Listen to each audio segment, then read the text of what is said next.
Balancing generation, I like that. All right, well, I'm going to get back up here to the front and introduce our speaker, and I'll let him give you a little more of his background. The thing that I like is the significance expert. So, Scott Schilling, I actually met. I still haven't figured out why. We've been friends on Facebook for a while, but we weren't connected on LinkedIn. But I think we are now. Right. But I met Scott at the Habitude Warrior conference on Friday when I was there to pick up Anil to come here, and Anil introduced us and said, "This is a guy here locally that you ought to get to know." And I said, "Yeah, that name sounds really familiar to me." And then I went back later and saw that we were friends on Facebook. That tells you, on Facebook sometimes you connect for various reasons. And so being in Dallas-Fort Worth and doing what he's doing, I'm sure that makes total sense that we're connected. But Scott's going to talk to us today. He's international speaker, 2,000 plus events, has done a lot of things with a lot of different groups, folks. And he said, what do you want me to talk on? And he said, how about selling more with less effort? And I said, yeah, I think, does anybody here in sales? Who's in sales? You all should be raising your hand. We're all in sales. No matter what we're doing, we're in sales. And so, but also, I'm kind of into significance too. So I would love to hear anything Scott has to share with us for the next 30 minutes or so. And Scott, if you'll bless us with that. Scott Schilling. Good afternoon, everyone. How are we doing? Good afternoon, everyone out there. I know Lloyd, and one of the reasons that we probably were connected is because there were periods of time I did an awful lot of networking groups in town. Then I tend to get on the road and speak and travel the country and the world, and then I come back, and then I realize I don't know anybody here. I know everybody everywhere else. Somebody says, who do you know in Dallas? Nobody. But San Diego, boy, I can help you with San Diego, because I've been out there a lot. I'm very blessed to have done a lot of different things. Basically, classically, I'm a sales guy. I started selling life insurance when I was 18 years old and going to football. The reason I did it was quite simple.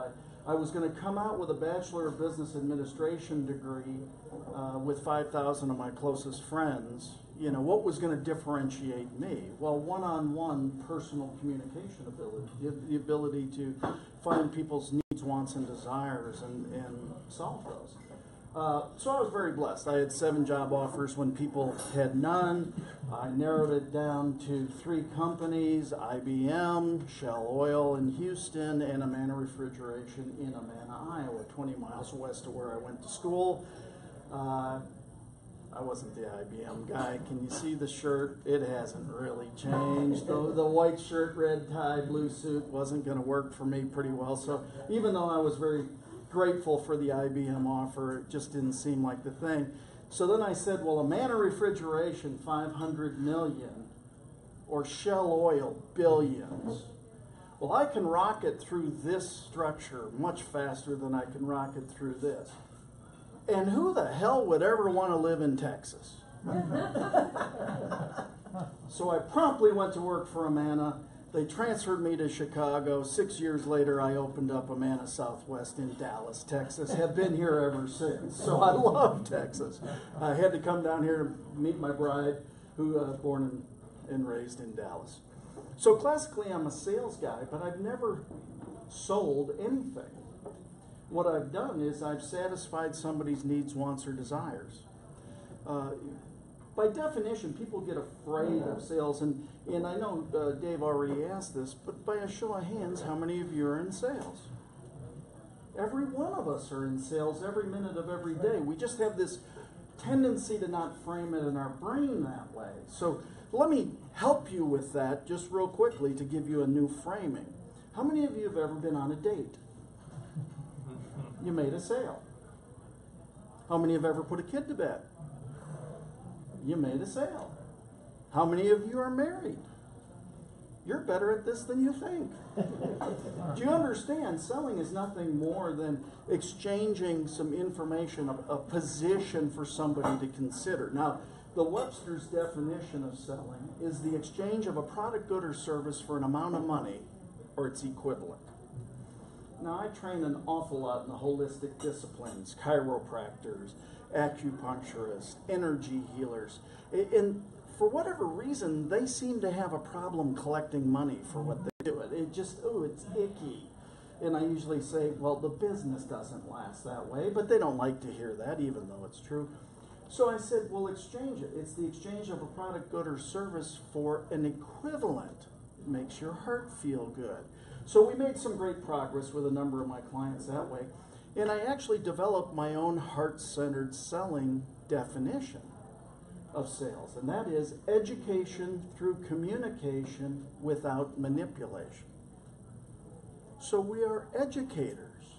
We are teachers. We teach about the features, advantages, and benefits that our products, goods, and services have to offer. So what we really do is we find out the needs, wants, and desires of our prospect, and then we solve them. Now, one of the things that I suggest is that, quite frankly, there's far too much presentation prior to learning any information. Does anybody agree there? It's probably the number one issue. Well, yeah, in that, and it might be direct sales. But the fact of the matter is, you can be a millionaire. I really don't want to be a millionaire. The problems I would have. No, right. And so again, nothing. I'm a strong advocate for the direct sales industry. I think everybody should be involved. So I'm not saying from that point of view. I just think that they should be trained better as to what it really is all about. That's my point. So one of the things that I wanted to share with you in the time that we have together, I called the three absolutes, and these are the three absolutes to any presentation. It doesn't matter what your product, good, or service is. These are absolute. Has anybody ever heard there's no such thing as an absolute? Well, they're right, except for these three. These three are absolute in any situation. The first is WIIFT.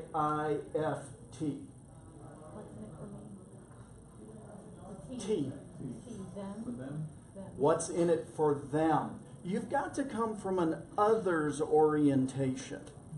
It's about them, their needs, their wants, their desires. You have to walk a mile in their shoes. Dave already gave you an example of this. He said, well, when I met Scott, Scott said, how can I serve your group? What can I present that would be of value to them? That's what's in it for them. So whenever I speak, now I've been very blessed. I've done 2,000 events around the country and around the world, maybe more. Don't know exactly the number. Probably spoke to 1 million people live. I've sold millions and millions of dollars from the stage in 60 minutes or less to people I've never met. Well, you have to use these absolutes to create that kind of environment, to create the relationships that quickly. So the first thing we have to do when we plan a presentation is we have to anticipate what's in it for them. We have to look at how this is going to be beneficial to them and their position. See, I come out of the Zig Ziglar camp. Back when I was 17 years old, just a few years ago. Yeah. That's really not supposed to be funny, Dave. But I appreciate it. So that's not one of the absolutes. That's not one of the absolutes. I read See You at the Top, and there was a quote in that book that forever changed my life at 17 years of age. It's actually why I became a licensed life insurance at age 18. You can have anything in life you want when you simply help enough other people get What they want. It's a positioning statement that positioned my entire life. It's about servant leadership. It's about how can I be of service to you? So here's what's interesting is I didn't know Anil until last Friday. But Anil and I, the first thing I said to Anil is, man, I love what you're doing. It seems like we come from the same place. I have an online TV show. I'd love to help promote you and your message. All of a sudden, Dave walks up and he goes, you need to know this guy. And we probably had known each other a good 13 seconds at that point. Seriously. But this is how it works. When you work to position yourself as a servant leader, I can have anything in life I want when I simply help enough other people get what they want. That's why I love training. That's why I mean, my passion is training. Speaking is great. You're a rock star. You're in front of 25,000 people. You're out there, you know, and you're cool. And you got the money. Oh yeah, it's cool. Okay. But people don't remember you. Right. Because you only have this time for the most part. Whereas when you train, you can truly impact somebody's lives. 2 weeks ago, I got a message from somebody that said, hey, you know, I just closed the biggest deal of my career. It's from the training you conducted April 1st and 2nd, 2004. Wow. I just wanted to thank you. Now that gives you juice. That's pouring into somebody else, right? What's in it for them? You got to come from that place. Dave also said the second absolute. But I think people say it, but they don't live it. They don't understand it. And the second absolute is people do business with those they know, like, and trust. If I don't know you, I don't like you. Right. And if I don't like you, I don't trust you. But in order to do business with you, I have to trust you. It's a trust thing. Now, we live in this immediate gratification, me, now society. It actually is why some of us more mature, that's code word for old. Some of us more mature folks are having great success in these days because the fact of the matter is we understand building trust. We understand building relationships because it's all about the relationship. There's nothing worse than a premature presentation. If I don't know you, I don't like you. If I don't like you, I don't trust you. But it's imperative for us to do business that we have to have trust. If trust goes away, the deal is over. So again, people break trust all the time. Well, I'll tell you what, this has been a great meeting you. I'll call you at 2 o'clock on Tuesday. And I call you Thursday. Trust is broken. Whatever little level has been created goes away that much faster. Trust is hard to earn. It's easy to lose. So that's the second absolute. And the third one is the one that most people forget. And that is people take action when they're ready. Not when you're ready. It's not about you. Right. If you don't have enough business to, it's what you didn't do 30, 60, 90 days ago. Today's activity does not determine today's volume. Today's volume was determined by the activity 30, 60, 90 days ago, and today's activity determines volume 30, 60, 90 days from now. So it has to be a funnel. It has to be a funnel with a pipeline. If there's not enough coming out of the pipeline, it's because there's not enough going into the funnel to begin with. When you put more in the funnel. Now, how many of you, here's one of my 12 books. How many of you believe I would like each and every one of you to purchase this book this afternoon by a show of hands? Those of you without your hands up, raise your hands. Heck yes, I want you to buy my book. But if I haven't earned your trust today, then I want you to do it tomorrow. And if it's not tomorrow, I want it next week. And if it's not next week, I want it next month. And if it's not next month, I want it next year. And if it's not next year, I want it the year after that. Do you understand? It's part of earning your trust. It has nothing to do with my book. It has to do with the trust that's developed over the period of time. Now again, I was presenting a $4,000 product from stage. I had 60 minutes to do it. There's 25,000 people in the stands. You talk about having to build trust fast. But we did. Because it's how you craft presentations to make sure that the people understand that you are there to serve them. And then once they make that purchase, you make sure that you serve them impeccably beyond that. So again, people take action when they want to, not when you want to. So again, we live in this immediate gratification society. Here's what we see in networking groups around Dallas and so many places in the country. Somebody comes to the original Pancake House, sits down here for the first time, hasn't met anybody. They get up, they do their 30 seconds, and they go, oh my God, I've got the greatest product in the history of ever, and if you don't buy it, you're making a real mistake. And they sit down, and nobody talks to them the rest of the day. Everybody leaves, and they go, this group stinks.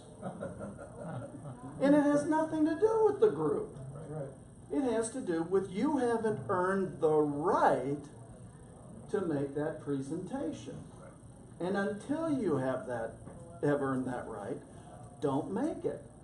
Because all it's going to do is leave you in a problematic state. Is this making some sense so far?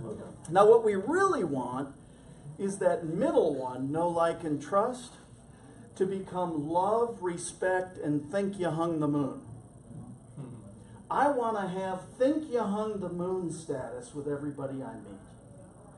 I mean, I want when somebody says, Scott Schilling, that guy hung the moon. I felt that way about Neil someday. Exactly. That guy hung the moon. That's why I said to Anil, I want to promote what you're doing because and that's what he said. He called me and he goes, there's something about you out of everybody I met at the Warriors conference. He goes, I really want to work with you. No, he has the opportunity to work with a lot of people.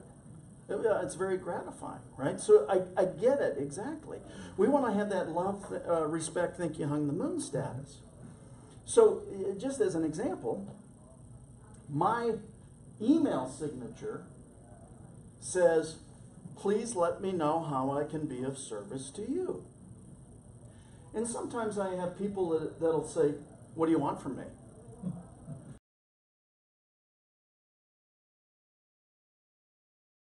To you. Right.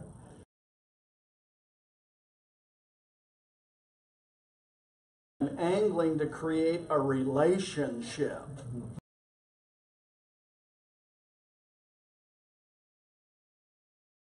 But the only way, I can't control how you respond to that signature. I can only control how I respond to offer it and the intent behind offering it. See, I want love, respect, think you hung the moon status. Maybe 5%.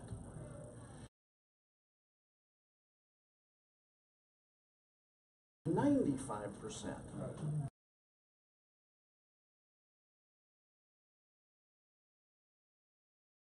Everyone you meet. Asset.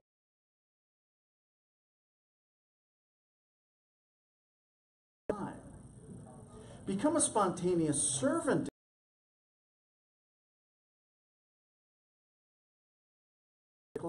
He says, well, we've got. Let me know when it might work for you. I haven't, no, that didn't happen then. But when I saw him Sunday,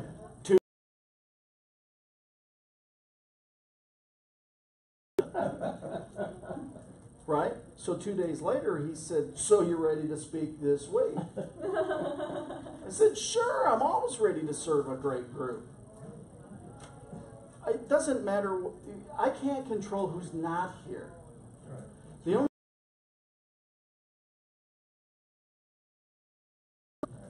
right? So I become an asset to the group.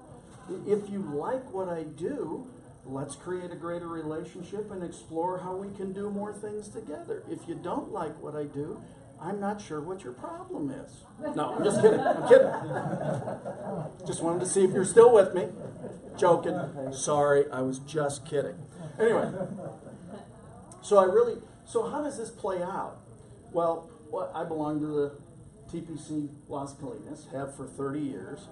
And so one morning I was on an elliptical trainer and there was a silver-haired gentleman on the elliptical trainer next to me. And I got on and I said, hey, I haven't seen you around here. Are you a hotel guest or are you a new member of the club? He said, I'm a new member of the club. I said, awesome. My name is Scott. He said, my name is Paul. I said, cool, Paul, but what do you like to do? He goes, oh man, I love to play golf. I said, really? We got an amazing golf group. We've played together probably for 15 or 18 years now. If you're interested, I can introduce you to the guy who runs our group. And again, he's kind of a stickler, but he does the that happen. Would you like that? He goes, that'd be awesome. Anyway, small talk.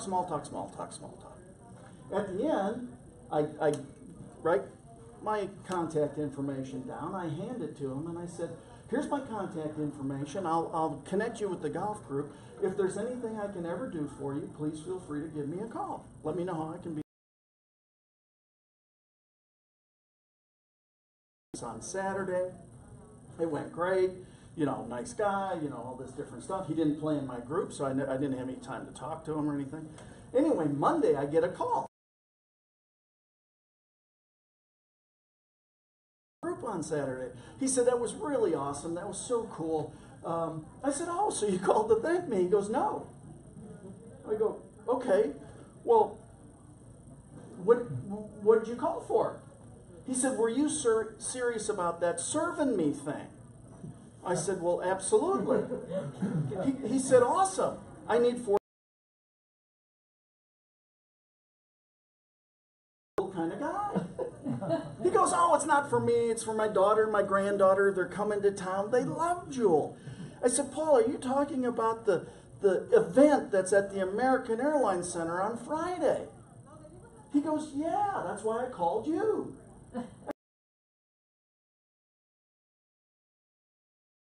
What do you need? He said, I just need 4 tickets 4 front rows. in the first 2 rows. I said, really? I'm glad it's nothing special. I said, hold on a second. I said, here's what's really weird. Earlier today, I was talking to a friend. He introduced me to what he said is the best ticket broker in town. Hold on.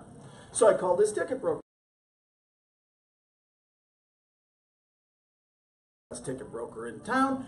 I personally don't need tickets, but I have a new friend who just called me, said he needs 4 tickets. Wow, hold on. I said, Paul, I got you 4 tickets to Jewel. He goes, in the first 2 rows. I said, I don't know, I forgot. 4 tickets to Jewel, but I forgot the caveat to it. In the first 2 rows. He goes, I got 4 tickets in the first row. I said, hold on.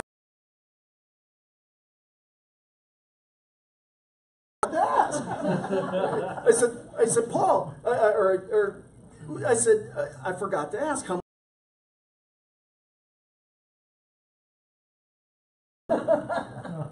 And I went,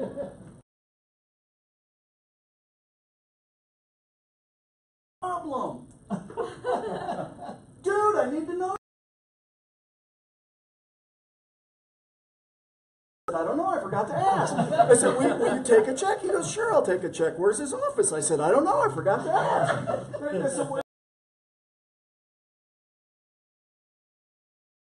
will you deliver me? He goes, yeah, I can be there in a half hour. Does that work? I said, I don't know, I forgot to ask.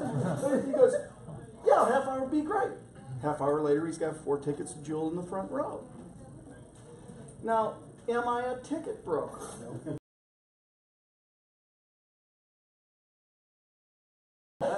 The point is, what happened, no, I got no fee, I got no nothing. You were an asset. I was an asset. Sure, got a friend for So life, right?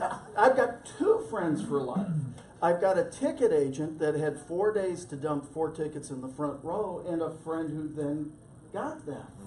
Now, why do I share the story? It's to become an asset to other people. Now, here's what I didn't know when I did all this. Paul was the CEO of a $3 billion company here in Dallas. I never asked him what he did. That's not what I do. I don't care what you do. We're going to make a relationship first.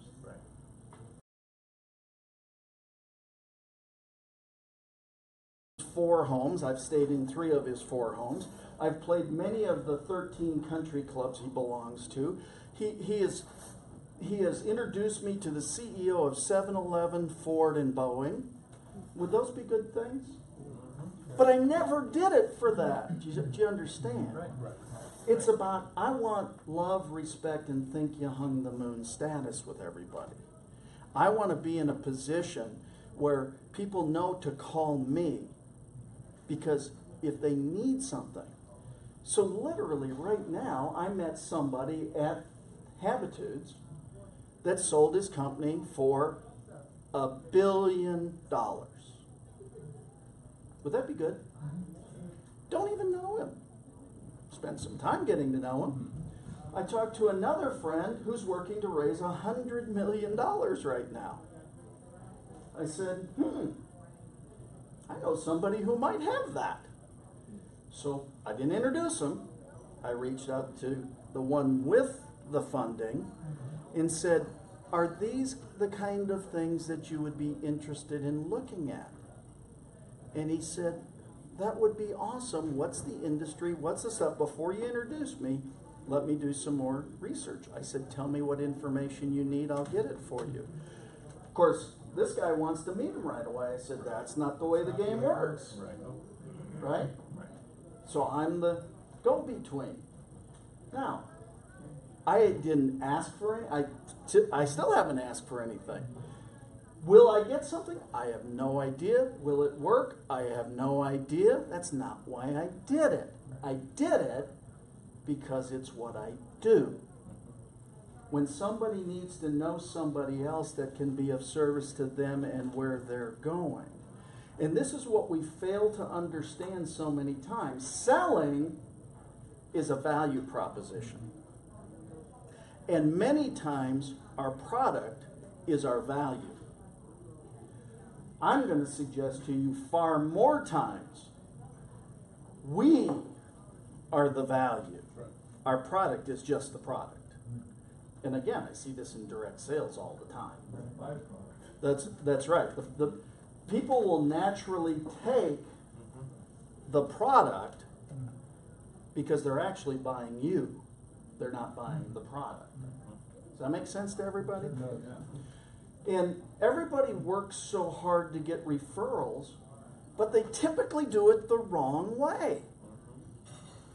And so, with your permission, I'd like to do a little activity here to help you understand how to properly obtain a referral. Would that be of interest to anybody? Yes? Well, in order to do this, you're going to have to take money out of your pocket. It will cost money to play this game. Okay? So, Randy, don't be jumping ahead. Calm down, Randy. Who has $1? For all of you that raised your hands, that is a hand, $1. Exchange your dollar. That's the first dollar I saw out. For this envelope that I can assure you has more than $1 worth of value.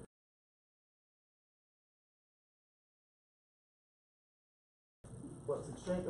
Open it up. Look in there very quickly.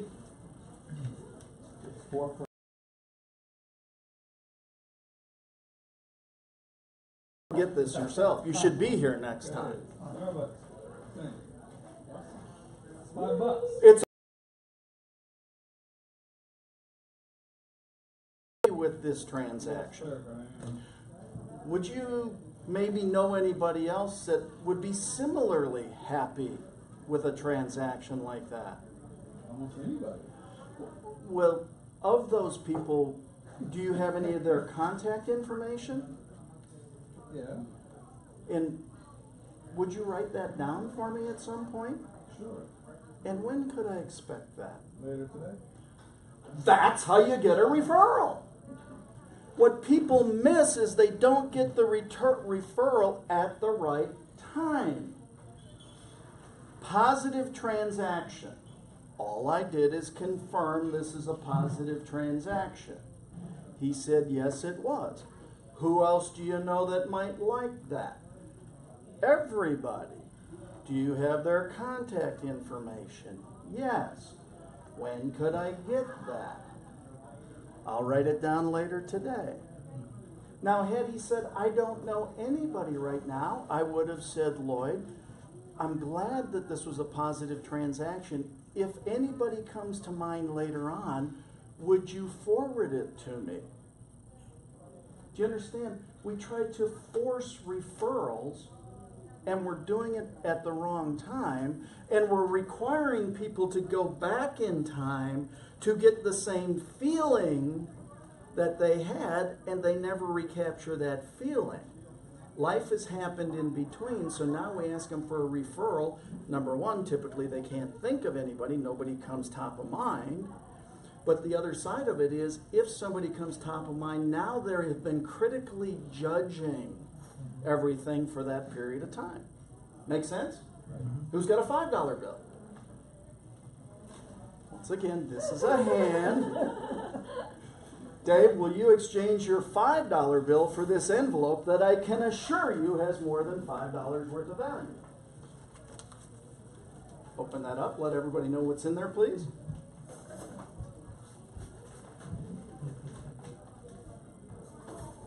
I have a $10. You have a $10 Starbucks card. And are you pleased with this transaction? Totally. Yeah. And you would more than likely also give me some referrals. Yeah. Who's got a $10 bill? Will you exchange your $10 bill for this envelope that I can assure you has more than $10 worth of value? I like you and I trust you. Awesome. Perfect. That is so mean. I have a client right now. Yeah, Kidding. different. And it's a $20. And are you happy with this I am transaction? ecstatic. I love Who's got a Starbucks. $20 bill?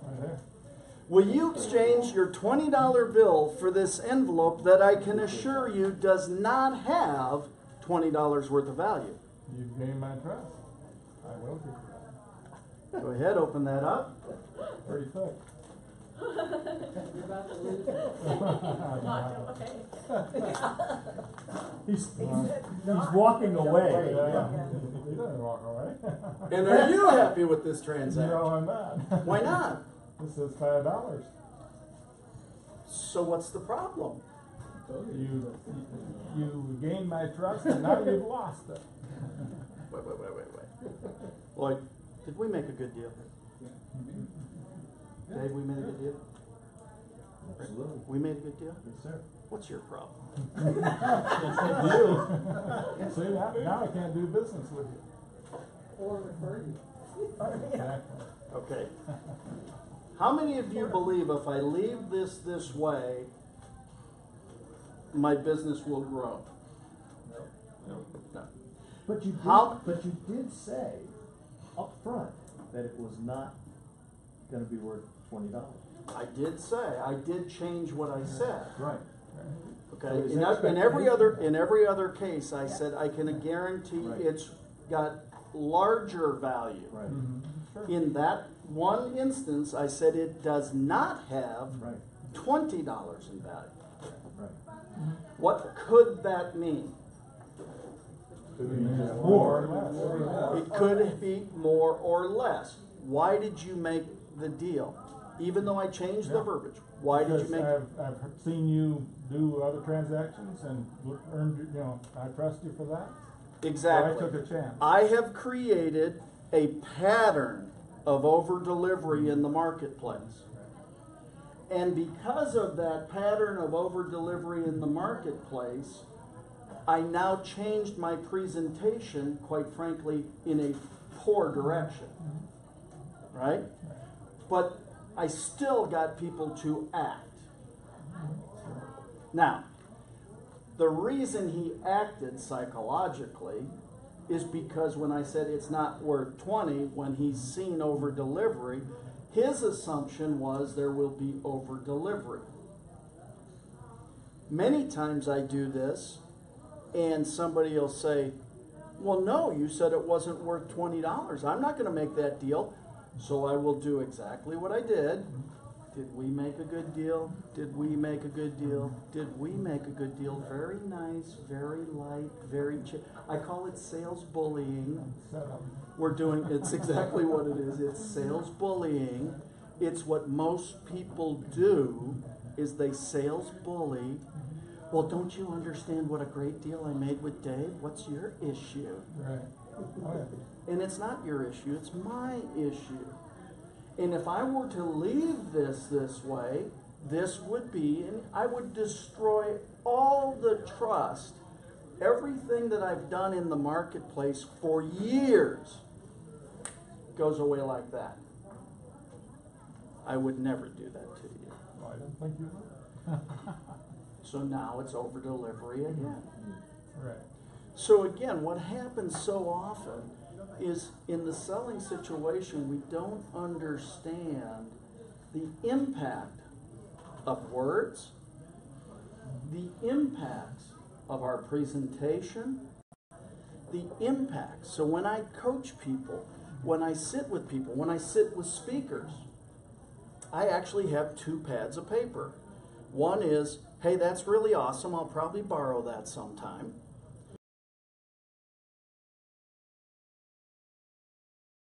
Discussion is exactly that. What were you trying to get to land there? What was your intent of what you said? Oh, well, basically, it didn't land like that. So if you moved it from here to here in your presentation, it would now have that kind of landing. Or I might say, that ain't gonna work. Or the word you need at this point is. Now people say, seriously, a word? A single word. So, words are critical.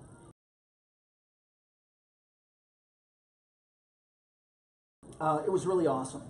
I paid him a lot of freaking money. And he trained a lot of people. I'm the only guy he ever recommended to anybody.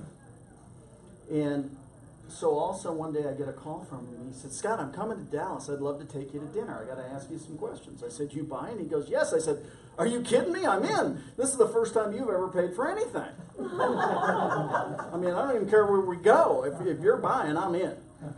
So we go and we went to Uncle Julio's. Like we couldn't have gone to Del Frisco. No, I'm still grateful. Anyway.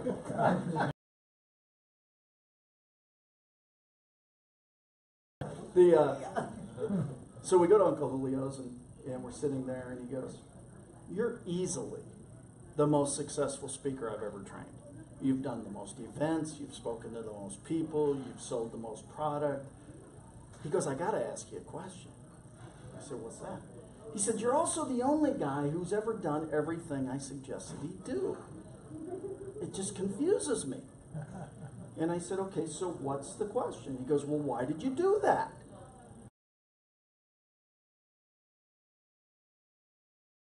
First, how much did I write you in checks?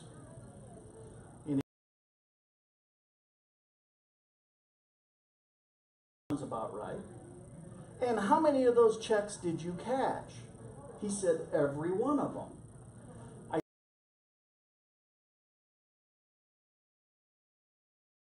To teach me the industry. What you told me to do. That makes 0 sense. That's what they do if they hire a coach like me. They go, yeah, well, you don't see, that just won't work for me.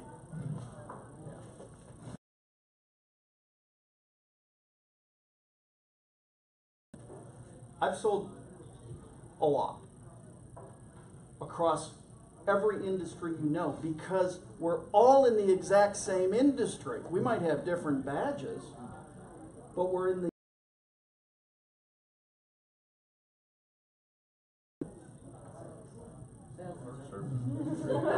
we've got a sales side of the table, we got a service. The list of possibilities in the result. Whatever result present, who cares?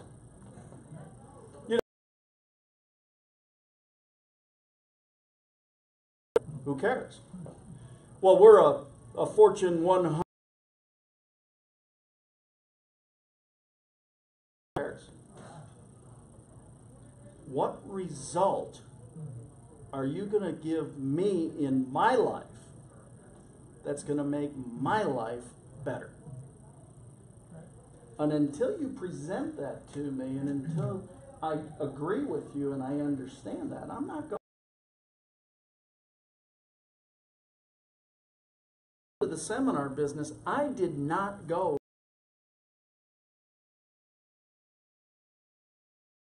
This is the significance part.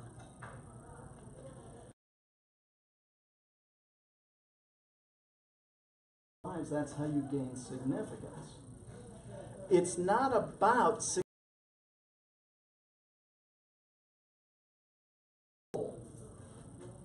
so people teach you gotta have goals. Let's go.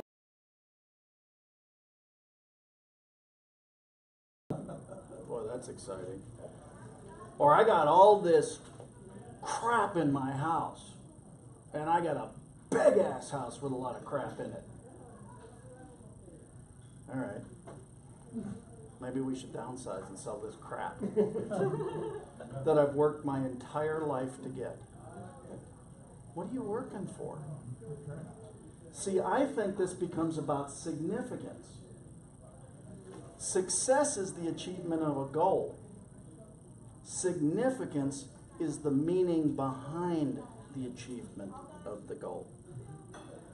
Legacy, quite frankly, shouldn't be what you work to accumulate throughout your career so you can leave to somebody once you die. Legacy should be what you're known for as you live. So when I'm selling, I'm serving. It's about being significant to somebody else from the standpoint of helping them gain significance. So again, the last Get Motivated event, the big one, I think we had 22,000. It was Stephen Forbes, Colin Powell, me, Rudy Giuliani, Laura Bush, Mary Buffett, Terry Bradshaw, da-da-da-da-da. Pretty good lineup. A little different than today. This is just as important, if not more. Because it's not about all that. It's about taking people that you will go serve more people. When people say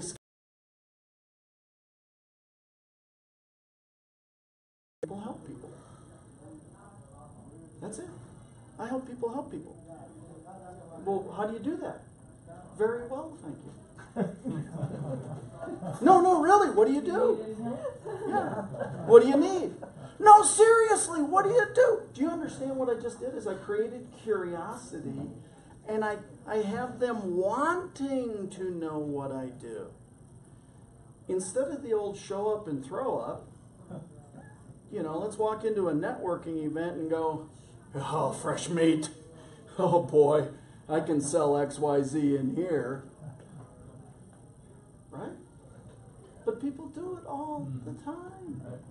And you sit there and you go, why aren't you trying to find out how you can be of service to people? I mean, last Friday, when you guys left to come here, I actually left to MC a haircutting event where we cut 8 inches off another speaker's head, 8 inches of hair, so that it could be donated to create a wig for a kid with cancer. And I got yelled at for leaving the event because you're not mingling with these people. Yell all you want. Bring it on. You don't seem to understand. We're going to do something to raise awareness that we could do something of significance. So again, if there's anything that I can ever do for you in any way, I make a really complex email address.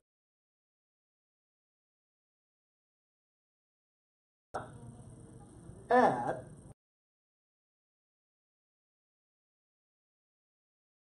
Schilling? yes, SCHILL got three Facebook. I've got Talking with Giants is my TV show and my brand. ScottSchilling.com, TalkingWithGiants.com, a couple Google Pluses, a couple LinkedIn, a couple of this. I got 9 different socials.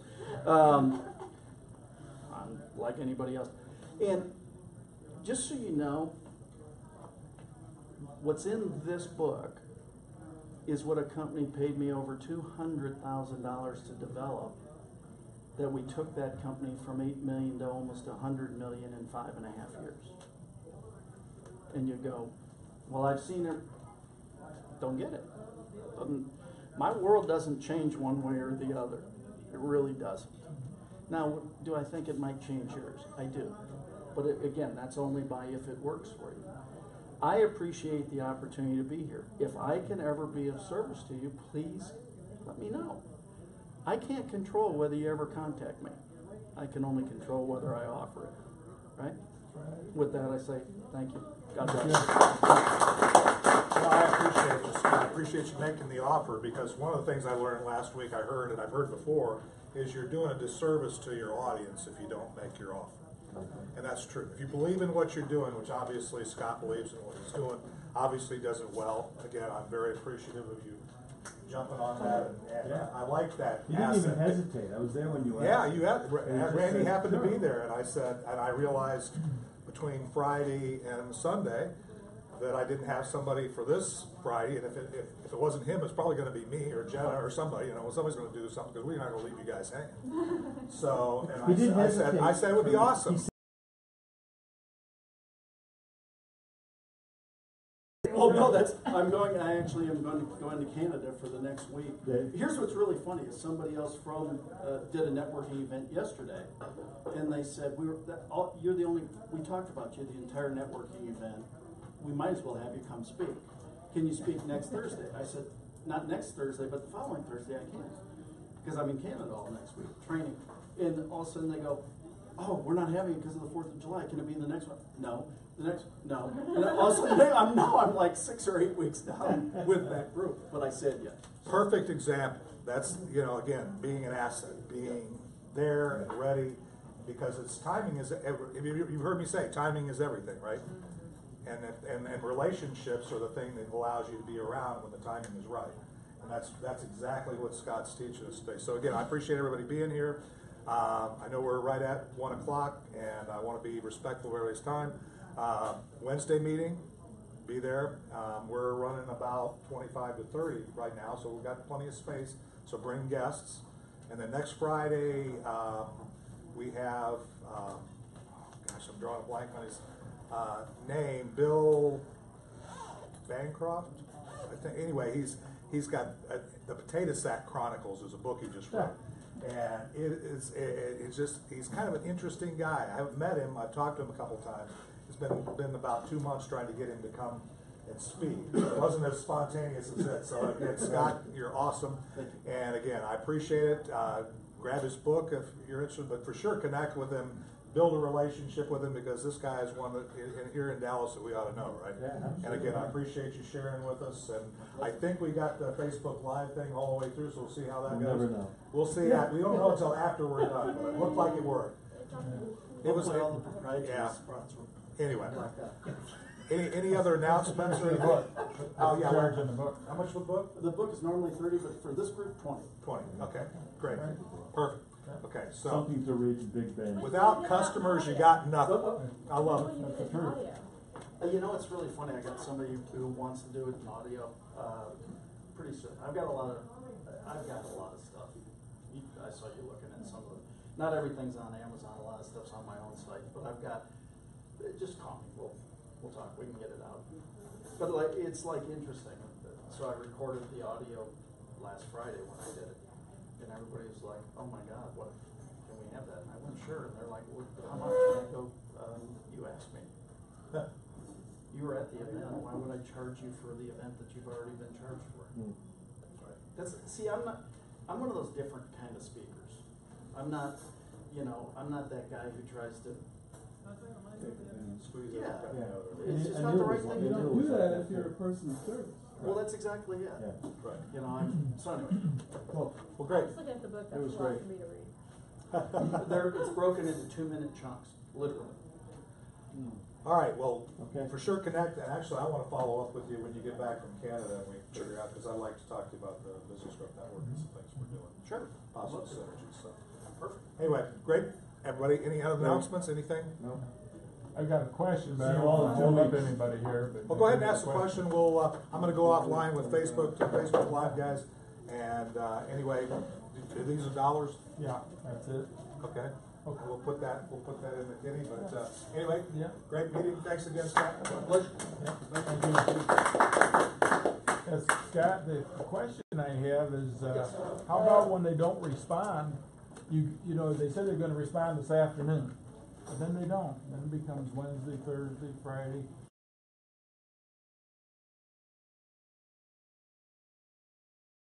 Yeah, You thoroughly similar? apologetic. So you know what, I want to apologize to you up front. I had a commitment to call you, or I got caught someplace, I something. think he asked the other way. What if Yeah. they don't respond? Yeah, exactly. Yeah. I thought you were gonna get They there. don't so I do had what to they stop you. committed to. What's that? They They told don't